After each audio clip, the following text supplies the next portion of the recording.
अद्भुत पौराणिक कथा, शिव और सती का प्रेम। आइए मित्रों जाने इस कथा को। प्लीज लाइक सब्सक्राइब करें, कमेंट में राधे राधे जरूर लिखें। दक्ष प्रजापति की सभी पुत्रियां गुणवती थी, फिर भी दक्ष के मन में संतोष नहीं था। वे चाहते थे उनके घर में एक ऐसी पुत्री का जन्म हो जो सर्वशक्ति संपन्न हो एवं सर्वविजिनी हो। अतः दक्ष एक ऐसी ही पुत्री के लिए तप करने लगे। तप करते करते अधिक दिन बीत गए तो भगवती आद्या ने प्रकट होकर कहा, मैं तुम्हारे तप से प्रसन्न हूँ। तुम किस कारण तप कर रहे हो? दक्ष ने तप करने का कारण बताया तो माँ बोली, मैं स्वयं पुत्री रूप में तुम्हारे यहाँ जन्म धारण करूंगी। मेरा नाम होगा सती। मैं सती के रूप में जन्म लेकर अपनी लीलाओं का विस्तार करूंगी। फलतः भगवती आद्या ने सती रूप में दक्ष के यहाँ जन्म लिया। सती दक्ष की सभी पुत्रियों में सबसे अलौकिक थी। सती ने बाल्यावस्था में ही कई ऐसे अलौकिक आश्चर्यचकित करने वाले कार्य कर दिखाए थे, जिन्हें देखकर स्वयं दक्ष को भी विस्मयता होती रहती थी। जब सती विवाह योग्य हो गई तो दक्ष को उनके लिए वर की चिंता होने लगी। उन्होंने ब्रह्मा जी से इस विषय में परामर्श किया। ब्रह्मा जी ने कहा, सती आद्या की अवतार हैं। आद्या आदि शक्ति और शिव आदि पुरुष हैं। अतः सती के विवाह के लिए शिव ही योग्य और उचित वर हैं। दक्ष ने ब्रह्मा जी की बात मानकर सती का विवाह भगवान शिव के साथ कर दिया। सती कैलाश में जाकर भगवान शिव के साथ रहने लगी। भगवान शिव के दक्ष के दामाद थे, किंतु किसी वजह से दक्ष के हृदय में भगवान शिव के प्रति बैर और विरोध भाव पैदा हो गया। एक बार देवलोक में ब्रह्मा ने धर्म के निरूपण के लिए एक सभा का आयोजन किया था। सभी बड़े बड़े देवता सभा में एकत्र हुए। भगवान शिव भी इस सभा में बैठे थे। सभा मंडल में दक्ष का आगमन हुआ। दक्ष के आगमन पर सभी देवता उठकर खड़े हो गए, पर भगवान शिव खड़े नहीं हुए। उन्होंने दक्ष को प्रणाम भी नहीं किया। फलतः दक्ष ने अपमान का अनुभव किया। केवल यही नहीं, उनके हृदय में भगवान शिव के प्रति ईर्ष्या की आग जल उठी। वे उनसे बदला लेने के लिए समय और अवसर की प्रतीक्षा करने लगे। एक बार सती और शिव कैलाश पर्वत पर बैठे हुए परस्पर वार्तालाप कर रहे थे। उसी समय आकाश मार्ग से कई विमान कनखल की ओर जाते हुए दिखाई पड़े। सती ने उन विमानों को दिखकर भगवान शिव से पूछा, प्रभो, ये सभी विमान किसके हैं और कहाँ जा रहे हैं? भगवान शकन ने उत्तर दिया, आपके पिता ने बड़े यज्ञ का आयोजन किया है। समस्त देवता और देवांगनाएं इन विमानों में बैठकर उसी यज्ञ में सम्मिलित होने के लिए जा रहे हैं। इस पर सती ने दूसरा प्रश्न किया, क्या मेरे पिता ने आपको यज्ञ में सम्मिलित होने के लिए नहीं बुलाया?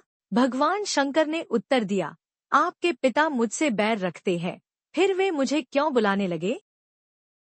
सती मन ही मन सोचने लगी, फिर बोली, यज्ञ के इस अवसर पर अवश्य मेरी सभी बहनें आएंगी।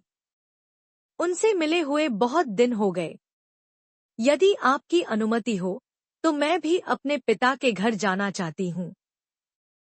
यज्ञ में सम्मिलित हो लूंगी और बहनों से भी मिलने का सुअवसर मिलेगा। भगवान शिव ने उत्तर दिया, इस समय वहां जाना उचित नहीं होगा।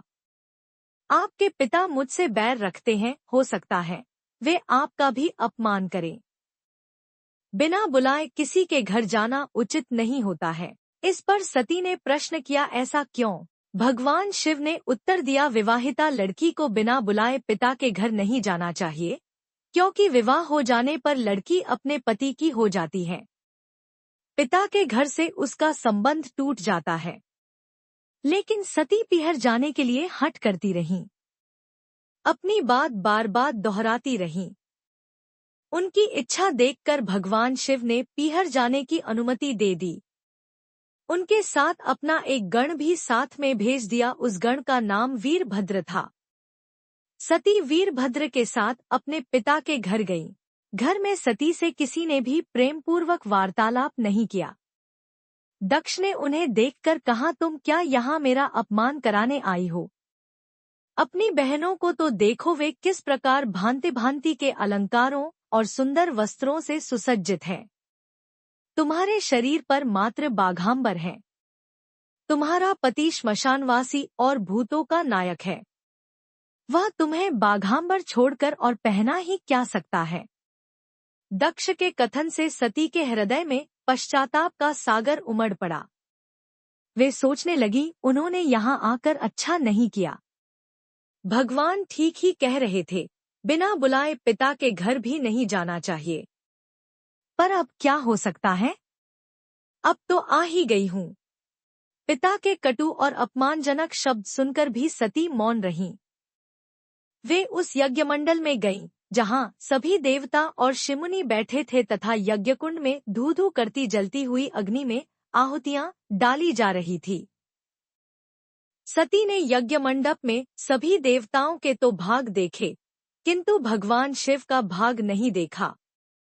वे भगवान शिव का भाग न देखकर अपने पिता से बोली, पितृश्रेष्ठ, यज्ञ में तो सबके भाग दिखाई पड़ रहे हैं, किंतु कैलाशपति का भाग नहीं है।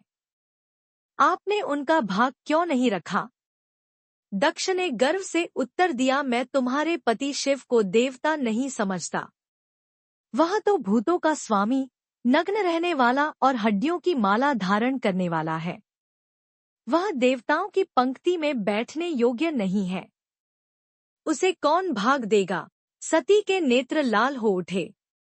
उनका मुखमंडल प्रलय के सूर्य की भांति तेजोदीप्त हो उठा। उन्होंने पीड़ा से तिलमिलाते हुए कहा, ओह, मैं इन शब्दों को कैसे सुन रही हूँ, मुझे धिक्कार है। देवताओं, तुम्हें भी धिक्कार है। तुम भी उन कैलाशपति के लिए इन शब्दों को कैसे सुन रहे हो जो मंगल के प्रतीक हैं और जो क्षण मात्र में संपूर्ण सृष्टि को नष्ट करने की शक्ति रखते हैं। वे मेरे स्वामी हैं। नारी के लिए उसका पति ही स्वर्ग होता है।